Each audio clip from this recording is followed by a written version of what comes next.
감사합니다. 오전에 말씀드린 대로 한 3주 정도 주일 저녁 예배는 그리스도 중심적 성경 읽기가 뭔지 좀 살펴보고 조금이라도 도움이 되었으면 좋겠습니다. 구속사적인 성경 읽기 또 그리스도 중심 성경 읽기, 이것은 창세기부터 요한계시록까지 하나님의 구속 역사를 어떻게 인도해 가셨느냐, 사실 우리 고신교단은 여기에 많이 익숙해져 있습니다. 그러니까 성경 전체를 하나님이 예수님을 십자가를 해서 예수님을 보내셔서 우리를 위하여 돌아가게 하셨는데, 그 창세기부터 요한계시록까지 그것이 어떻게 전개되고 있는가. 그래서 우리가 아는 대로 구약은 장차 오실 예수님, 초림의 예수님이 언제 오시렵니까? 우리 신약은 누구입니까? 다시 오실 예수님. 그런 관점으로 사실 우리가 늘 그렇게 읽고 있는 줄 압니다. 그리고 특별히 구약에서 굵직굵직한 스토리와 그런 굵직한 인물들은 다 구속사적인 그런 교훈이 다 들어있다는 겁니다.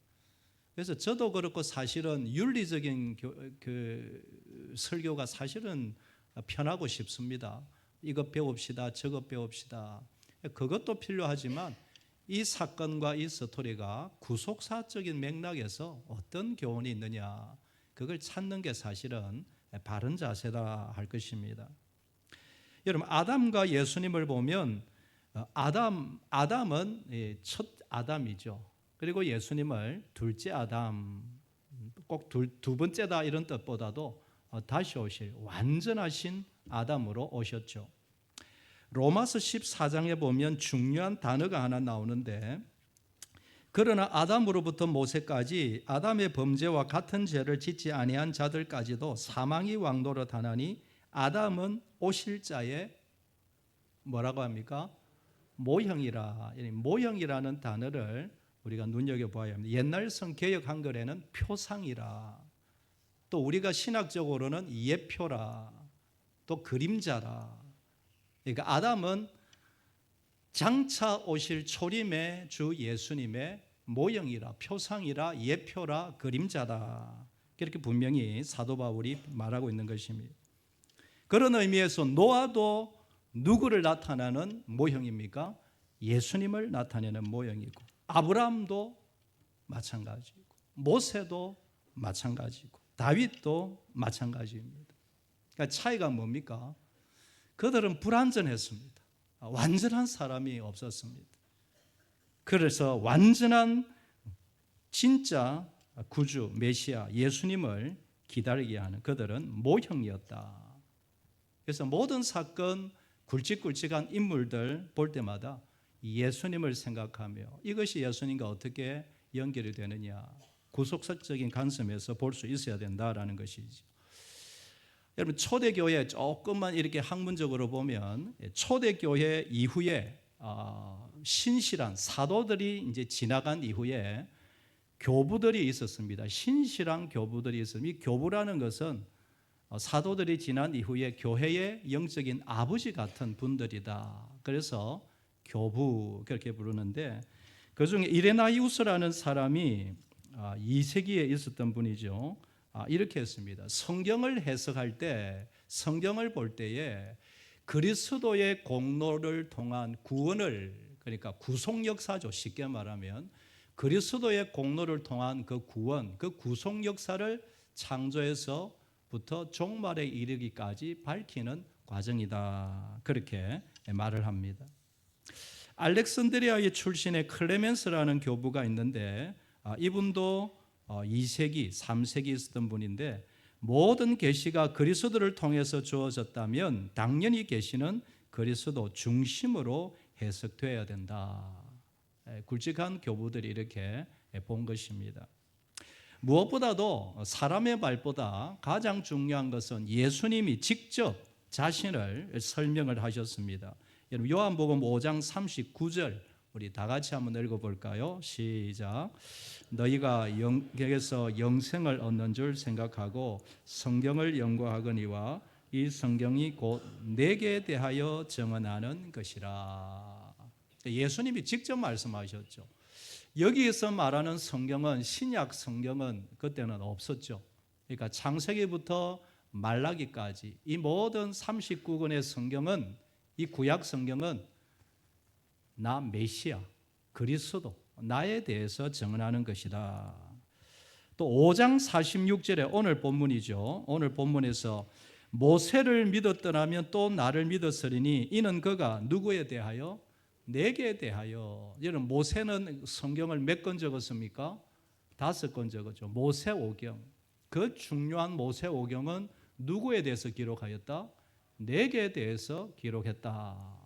분명히 예수님이 그렇게 말씀하신 것입니다. 누가복음 24장에 가보면 여러분이 잘 아시는 예수님이 이제 십자가에 죽으셨습니다. 사실은 부활하셨는데 제자들이 그걸 모르죠.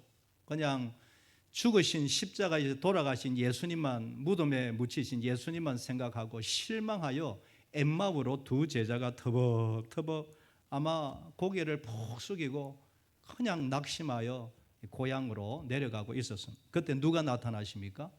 예수님이 나타나셔서 말씀을 풀어주시는 장면입니다. 누가복음 4장 24장 27절을 볼까요? 예수님이 하시는 말씀이 이에 모세와 모든 선지자의 글로 시작하여 모든 성경에 쓴 바 자기에 관한 것을 자세히 설명하시니라. 그러니까 예수님, 그러니까 방금 전에 돌아가신 그 예수, 바로 자신이죠. 그 예수가 바로 모든 선지자, 모세오경, 모든 선지자, 선지서, 모든 성경, 시가서, 그러니까 구약의 통틀어 누구에 대한 이야기냐? 바로 엊그제 죽었 나사렛 예수에 관해서, 메시아에 관한 글이다라고 친근하게 이야기를 해주는 겁니다. 여러분, 그때는 몰랐지만 마을로 들어가서 음식을 먹을 때 어떤 일이 일어납니까? 24장 30절에 보면 그들과 함께 음식 잡수실 때에 부활하신 예수님이죠. 떡을 가지사 축사하시고 떼어 그들에게 주시니 그들의 눈이 밝아져 그인 줄 알아보더니 예수님이다. 그 순간 예수님은 그들에게 보이지 아니하시니라. 부활체니까 여러분 얼마든지 순간적으로 벽 사이를 지나가시는 그런 부활체 아닙니까? 그들이 서로 말하되 길에서 우리에게 말씀하시고 우리의 성경을 풀어주실 때에 우리의 속에서 마음이 뜨겁지 아니하더냐. 이상해, 이분이 누군지 모르는데 막 성경을 풀어주시는데 막 마음이 막 뜨거워진다는 겁니다. 그러니까 하나의 질문은 여기에 없지만 예수님이 그 두 제자들에게 어떤 말씀을 하셨을까? 어떻게 풀어주셨을까? 모르죠. 그런데 우리가 유추해 볼 수 있는 것은 성경 지식은 아니었을까? 성경 어떤 퀴즈, 뭐 천지 창조, 월요일 그 첫째 날 뭘 하나님이 만드셨냐, 둘째 뭘 만드셨냐, 이런 것은 좀 뛰어넘었을 것이다. 열왕기 왕들 중에서 누가 잘했냐, 어떤 이런 지엽적인 이야기가 아니고 무슨 역사를 이야기하셨을까요? 구속 역사를 이야기하셨다. 모세오경이 쓰여진 배경이 뭐냐, 목적이 뭐냐, 선지서들이 그렇게 목소리 외쳐가며 생명 다해 외친 그 이유가 도대체 뭐냐. 그러니까 창세기부터 말라기까지 하나님의 구속 역사의 관점에서 이스라엘 역사를 쫙 이야기하시면서 바로 십자가에 엊그제 죽은 예수를 위하여 이 모든 성경이 쓰여졌노라. 노아 홍수도 메시아요, 아브라함도 메시아요, 다윗도 메시아요. 모든 관점에 구속 역사로 풀어주니 막 계속 마음이 보일러 이렇게 구두장 이렇게 엉덩이 뜨거워지듯이 막 뭔가 올라오는 것입니다. 그 메시아가 바로 십자가의 예수다, 나다. 확 열리는 순간 예수님은 그냥 사라지신 것이지. 그 이후에 누가복음 24장의 뒤에 가보면 예수님이 부활하신 이후에 마찬가지입니다. 11명의 제자들에게 또 적시로 가십니다. 어떤 일이 있느냐, 이야기를 하시느냐. 24장 42절 이하를 보면 이에 구운 생선 한 토막을 드리니 제자들이 드렸습니다. 받으사 그 앞에서 예수님이 잡수시더라. 부활하신 예수님입니다. 또 이르시되 내가 너희와 함께 있을 때에 너희에게 말한 바, 이제 막 설명을 하십니다. 곧 모세의 율법, 모세오경이죠. 선지자의 글, 선지서죠. 시편, 시가서죠. 나를 가리켜 기록된 모든 것, 나를 가리켜 기록된 모든 것이 이루어져야 하리라 한 말이 이것이라 하시고. 그러니까 여러분, 이 말을 간단하게 해서 그렇지, 이 말씀을 풀어주실 때에 이 제자들이 눈이 확 열린 것 아닙니까? 성경대로 왔다가 성경대로 죽으시고 성경대로 다시 살아나셔서 다시 부활 성천하시니 만민에게 이 십자가 부활의 복음이 전파되어야 할 것이라. 너희들이 여기에 증인이라. 그 순간 여러분, 그동안 들었던 말씀이 눈이 열리고 구약의 눈이 열리는 그런 순간이 아니겠습니까? 특별히 여러분, 이 제자들에게 말씀하실 때에 구속사의 핵심만 이야기하니 구약이 한눈에 보인 것이, 역사 700년에 600년에 500년에 이런 식이 아니고 모든 구상 역사를 핵심만 가르쳐 주셔도 눈이 확 그렇게 열린 것입니다. 이런 은혜를 받은 사도들, 특별히 사도 바울, 12 제자들, 그들의 가르침도 주장도 마찬가지입니다. 우리가 너무 잘 아는 고린도전서 2장 2절에 사도 바울이 뭐라고 고백합니까? 우리 다 같이 한번 읽어볼까요? 시작. 내가 너희 중에서 예수 그리스도와 그가 십자가에 못 박히신 것 외에는 아무것도 알지 아니하기로 작정하였습니다. 이 마음이 이해되십니까? 그러니까 창세기부터 말라기까지 누구에 관한 것입니까? 예수님의 구속 역사인데 내가 십자가와 예수님 외에 뭘 전하겠느냐?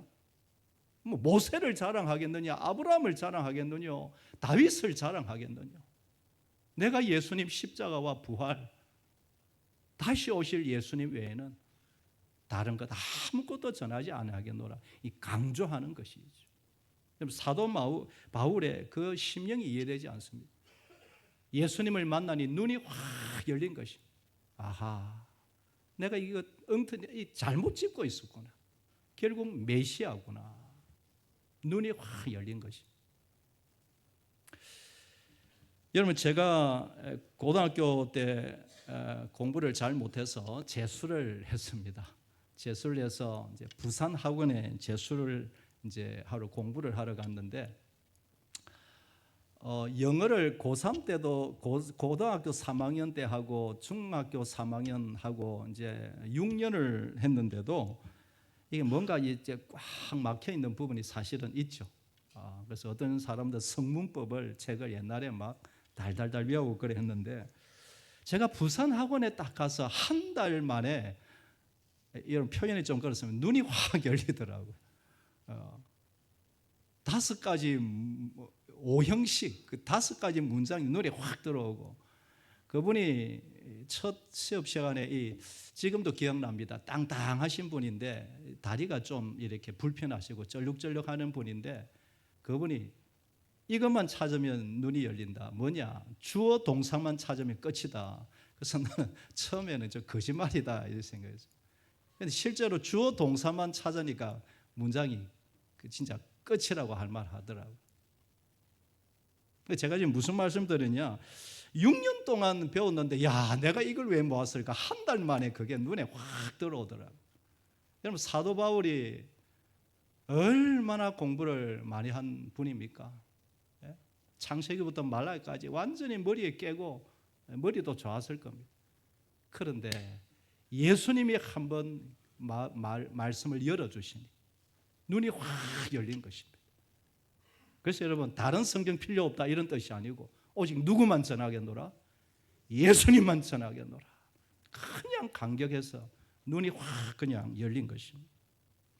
히브리서 기사도 여러분 마찬가지입니다. 1장 1절에서 2절 보면 옛적의 선지자를 통하여 여러 부분과 여러 모양으로 우리 조상들에게 말씀하신 하나님이 이 모든 날 마지막에 누구를 통하여?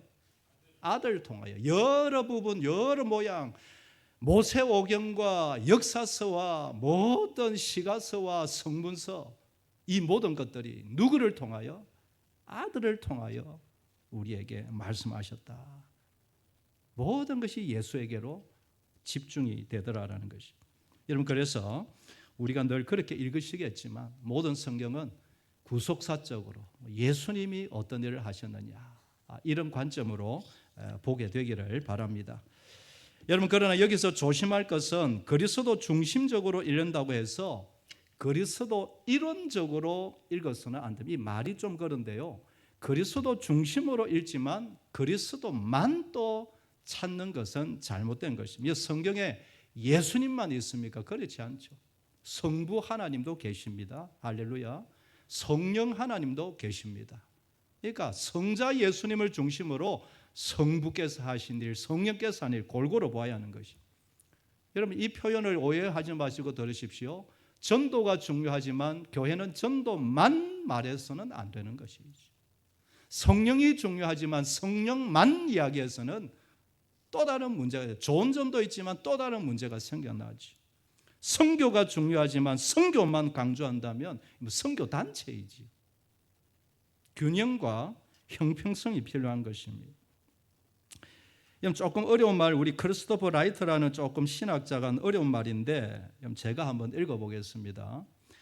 성경 전체가 모두 그리스도에 관한 것이라고 말하는 것은 모든 구절들에서 나사렛 예수를 발견해야 한다는 뜻은 아니다. 그리스도 중심으로 읽어야 된다고 해서 모든 단어, 모든 문장 막 예수님을 끼워 맞춰 그런 식으로는 아니다.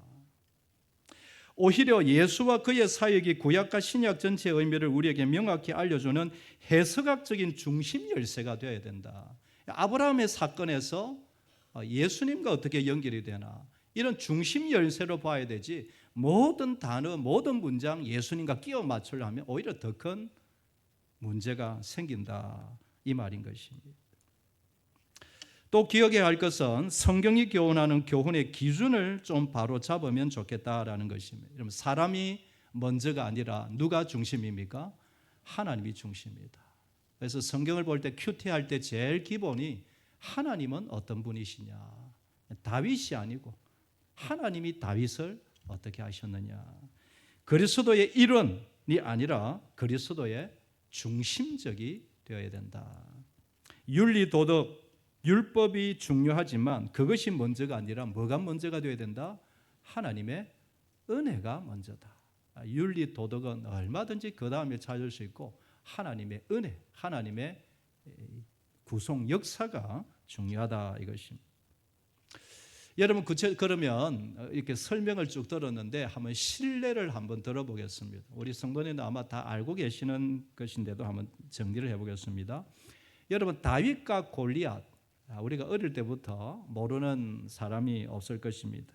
이 전쟁 스토리에서 다윗의 믿음, 다윗의 용맹, 다윗이 하나님을 사랑함, 얼마든지 우리가 찾을 수 있고 교훈을 받을 수 있습니다. 그러나 그것보다 더 중요한 것은 구속사적인 의미가 뭐냐라는 것입니다. 더 큰 그림을 한번 그려보자. 여러분, 이스라엘을 늘 괴롭혔습니다. 블레셋이라는 나라가 계속 옆에서 살면서 계속 침략하고 계속 힘들게 했습니다. 그의 대장이 누굽니까? 지금 골리앗으로 나오죠. 그런데 여러분, 하나님의 교회와 성도들을 괴롭히는 악한 영적인 세력들, 그의 대장 누구입니까? 주무시는 거 아니죠? 사탄이죠, 사탄. 그의 대장 우두머리 사탄. 이스라엘을 구원하는 어린 목동 출신 다윗입니다. 아버지에게도 인정받지 못하는, 아무에게도 인정받지 못하는 깡총 출신의 소년 다윗. 아무도 그를 인정하지 않지만 그는 혼자서 시편을 읽고 콧노래를 부르며 하나님을 찬양하며 양들을, 자기에 준 양 몇 마리를 관리를 잘했죠. 그러면서 나라를 사랑했죠. 누가 생각납니까? 예수님이 생각나죠. 갈릴리 동네, 가난하고 지저분한 동네에 출신 예수, 갈릴리에서 무슨 선한 것이 나겠느냐? 가난하고 형편없이 살았던 그 집안의 목수의 집안의 장남으로 태어난 예수. 그러나 그는 이스라엘뿐만 아니라 온 인류를 구원하신 예수 그리스도 메시아였다. 이 큰 그림이 먼저 세워지고 다윗의 교훈으로 들어가면 좋겠지. 창세기 22장의 아브라함의 이삭 번제 시험 사건 여러분 다 아십니다. 이 본문에서 아브라함 믿음, 아브라함 순종, 이삭의 믿음, 이삭의 순종 얼마든지 교훈 받을 수 있습니까? 없습니까? 얼마든지 받을 수 있습니다. 묵상할 수 있습니다. 그러나 더 큰 그림을 보아야 합니다. 더 큰 그림, 구속사적인 맥락에서 이삭이 누굽니까? 무슨 씨입니까? 약속의 씨요 언약의 씨이지. 창세기 21장에 분명하게 말합니다. 내 아내 사라를 통하여 난 자라야 내 씨라. 그 외에는 메시아 못 오신다라는 겁니다. 반드시 사라 너를 통하여 메시아가 오게 할 거다. 이게 하나님의 약속입니다. 그런데 엉뚱하게 누가 태어납니까? 이스마엘이 태어나죠. 이스마엘 태어나죠. 여러분 생명은 귀합니까? 안 귀합니까? 귀하죠. 축복받아야 하죠. 그런데 불행하게도 하나님의 뜻이 아니면 반드시 문제가 생긴다. 여러분 생명보다 귀한 게 무엇입니까? 그런데 하나님의 뜻이 아니고 엉뚱하게 생명이 태어나니 역사대대로 이스라엘에게 고통을 주는 그런 이스마엘의 후손이 되었다라는 것이. 여러분 그런 차원에서 이삭은 언약의 씨로 장차 오실 그리스도의 조상이죠. 여러분 이삭이 죽으면 번제 사건에서 이삭이 죽으면 메시아가 어떻게 옵니까? 말이 안 되죠. 그런데 하나님은 말도 안 되는 것을 시키시죠. 그의 그런 약속의 아들을 어떻게 하나님이 죽이시겠느냐? 그래서 여러분 아브라함이 뭘 깨닫습니까? 히브리서에서 어떻게 고백합니까? 죽이셔도 하나님은 다시 살리실 거다. 여러분 아브라함의 믿음이 여기까지 간 것입니다. 하나님이 다시 살리신다. 여러분 그도 아비입니다. 얼마나 고민했으며 72시간 동안 얼마나 목이 마르고 피가 마르고 하나님 죽여야 됩니까? 어찌해야 됩니까? 하나님의 약속은 어떻게 된단 말입니까? 그런데 그가 점점 눈이 열리면서 하늘로부터 믿음이 내려오는 것은 뭡니까? 하나님이 죽이셔도 다시 살리실 분이다. 이 부활신앙이 이 아브라함이 찾아온 겁니다. 그러면서 이 여호와의 일의 사건을 통하여서 장차 오실 누구까지 바라봅니까? 메시아까지 바라보는 큰 믿음의 눈이 열린 것이죠. 단순히 이삭의 번제 사건은 아이고 잘했다 네가 믿음이죠 이 정도가 아니고 이 사건을 통하여 하나님은 죽여도 다시 살리신다. 부활신앙만이 아니고 어디까지 바라보는 믿음? 예수 그리스도를 바라보는 구속 역사의 믿음의 눈이 크게 열리는 계기가 되는 것입니다. 여러분 이삭을 번제로 드리고자 했던 것처럼 실제로 누가 번제에 올라가십니까? 예수님이 번제물이 되시죠. 장차 오셔서 십자가에서 영원한 속죄 제물이 되시는 것입니다. 여호와 일에도 마찬가지입니다. 여호와 일에 여러분 하나님 뭘 준비하십니까? 이삭 대신에 어린 양, 수양을 하나님이 준비하시죠. 여러분 그 정도가 아니죠. 단순히 수양 준비하는 정도가 아니라 이 모리아산에 무슨 성전이 세워집니까? 예루살렘 성전이 세워지는 것이. 앞으로 장차 하나님 앞에 거룩한 예배가 드릴 성전이 세워지고 그 예루살렘 갈보리 언덕에서 누가 피 흘리며 죽으십니까? 예수 그리스도께서 피 흘리며 죽으시는 이 구속의 역사를 2000년 전에 아브라함에게 미리 보여주신 줄 믿습니다. 그 성경이 그렇다라고 없지만 얼마든지 유추해 볼 수 있습니다. 그러니까 단순히 어려운 문제 이겼다, 파도 하나 이겼다, 이 정도가 아니고 그냥 예수 그리스도까지 바라보는 그 구속의 역사를 하나님이 환하게 열어주신 것이. 좀 지겹습니까?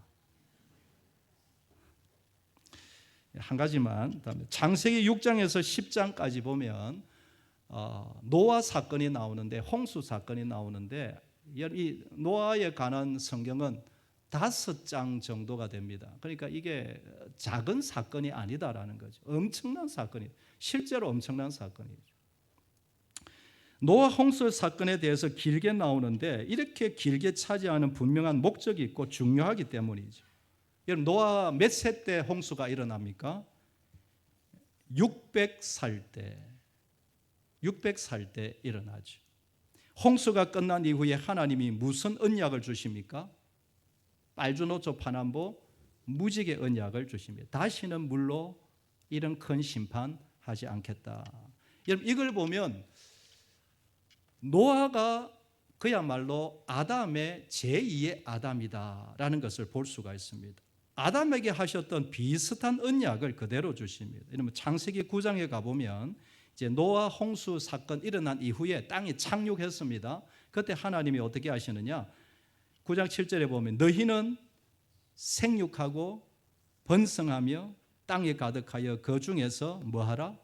번성하라. 이건 처음에 누구에게 주신 겁니까? 아담에게 주신 것이죠. 그 쭉 나오는 게 보면 이제 그가 제2의 아담이 되어서 새로운 인류가 시작되지 않습니까? 그에게 정말 축복권, 하늘의 권세를 그에게 주시는 것입니다. 이것을 보면 노아는 제2의 아담이다. 이후에 농사 짓는 것마다 번성합니다. 포도원도 크게 짓습니다. 이 포도원이 너무 잘 되어서 노아가 뭐에 취합니까? 술에 취해서 실수를 합니다. 제2의 아담으로 사명을 부여받았지만 아담이 실수했듯이 이 노아도, 여러분, 노아는 그 당대에 뭐라고 불렸습니까? 의인입니다. 의인. 여러분, 의인이라는 표현은 함부로 안 쓰죠. 정말 바늘 하나도 들을 수 없는, 정말 하나님 앞에 바르게 사는.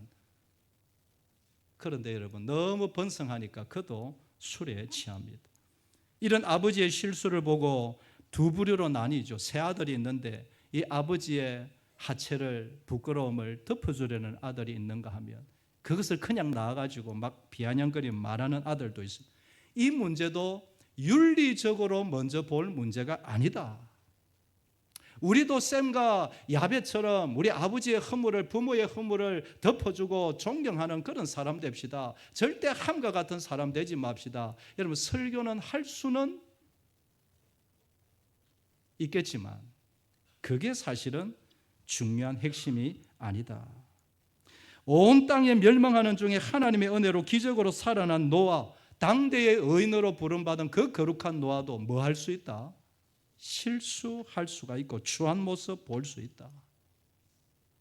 그러니 사람에게서 완전함 기대하지 마라. 사람을 존경하고 사랑하고 끝까지 존경하고 따르지만 사람 의지하지 마라, 믿지 마라. 예수 그리스도 외에 온전한 구원자는, 인도자는 없다라는 것입니다. 노아가 이런 실수 뒤에 아들들의 행동을 알게 되죠. 여러분, 셈과 야벳은 어떻게 합니까? 뒷걸음쳐서 그 아버지의 부끄러움을 자신의 옷을 덮어줍니다. 하나님의 대리자가, 아버지가 하나님의 대리자이고 이 세상을 축복하고 저주하는 그 축복 권세를 주셨음을 셈과 야벳은 분명히 알았습니다. 그래서 뒷걸음쳐가면서 덮어주지요. 그러나 함은 아는 대로 아버지의 벌금 모습을 밖에 나가서 그냥 비아냥거립니다. 그래서 노아가 함을 저주하는 내용이 나오죠. 이것도 윤리적으로 먼저 볼 문제는 아니다. 노아 가정과 홍수 사건에서 우리는 하나님의 구원 계시를 볼 수 있어야 합니다. 선교적인 사명, 선교적 역할을 볼 수 있어야 됩니다. 비록 당대의 의인이지만 노아도 뭐 했다? 실수했다. 실수했다고 하여 그의 축복권이 완전히 빼앗긴 게 아니라 다시 옷을 덮어주셔서 그래도 그 축복권을 가지고 사명을 감당하게 했다. 여러분, 셈과 하백은 축복하지만, 셈과 야벳은 축복하지만 함은 뭐합니까? 저주합니다. 비록 실수했지만 이 축복권은 하나님이 그대로 인정을 해주시고 역사가 노아의 기도대로, 선포대로 흘러내려간 것입니다. 여러분, 노아가 어떻게 축복하고 어떻게 저주합니까? 창세기 9장 24절에 보면 노아가 술이 깨어 그의 작은 아들이 자기의 행한 일을 알고 이에 이르되 누구는 저주를 받아 가나안은 저주를 받아 그의 형제의 종들이 되기를 원하노라 하고 또 이르되 셈은 하나님 여호와를 찬송하리로다 가나안은 셈의 종이 되고 하나님이 야벳을 창대하게 하사 셈의 장막에 거하게 하시고 가나안은 그의 종이 되게 하시기를 원하노라. 여러분, 셈과 함과 야벳이 있습니다. 셈은 축복합니다. 야벳도 축복합니다. 그런데 야벳은 누구의 장막에? 셈의 장막에 거하게 하시고, 그런데 함을 저주하는 것이 아니라 누구를 저주합니까? 누구를 저주합니까? 가나안을 저주하죠. 가나안은 누구의 아들입니까? 모른 척하지 마시고 함의 아들이죠. 여러분, 누가 실수했습니까? 함이 실수했습니다. 그러면 누구를 책망해야 됩니까? 함을 책망한 것이 아니라 왜 그렇게 눈에 넣어도 안 아플 손자 가나안을 저주한단 말입니까? 이 이유가 뭘까요? 노아의 예언대로 역사대대로 셈의 장막은 번성합니다. 그러나 가나안은 저주를 받습니다. 여러분, 노아는 지금 자신의 그냥 아들, 자녀 축복하는 정도가 아니고 하나님의 구원 역사에 자기가 해야 할 사명, 앞으로 수천 년의 역사가 이어질 것인데 그 역사를 축복하고 저주하고 있는 것입니다. 왜 가나안일까요? 앞으로 장차 역사가 이스라엘과 가나안 사이에 큰 영적인 전쟁이 있을 것을 미리 예고하는 것입니다. 여러분, 야곱과 누구 사이에 큰 전쟁이 있습니까? 야곱과 에서 사이에 큰 전쟁이 있듯이 이스라엘과 가나안 사이에 큰 영적인 전쟁입니다.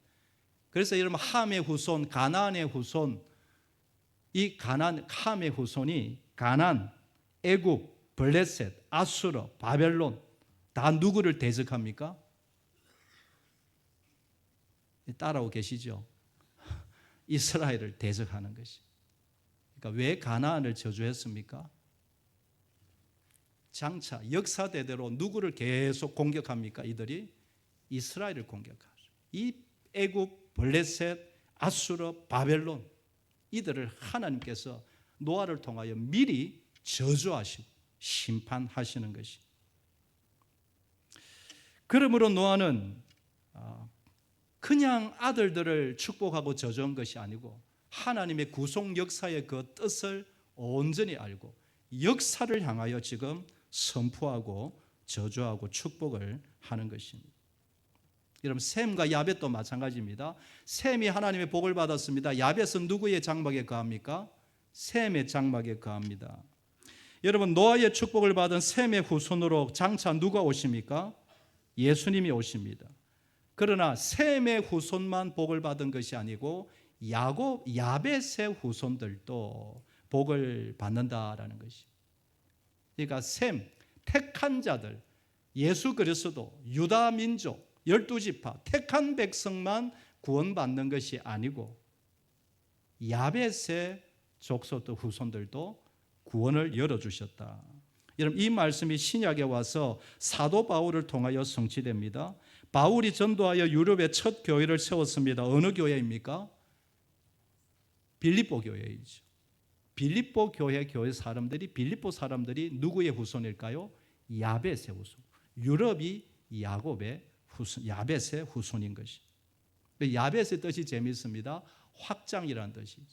그러니까 셈, 예수 그리스도의 계보만 복을 받는 것이 아니라 야벳의 계보, 계속해서 복음의 영향력이 온 세상으로 이방 민족으로 확장되어 갈 것이다. 미리 보여주신 것입니다. 이제 다 했습니다.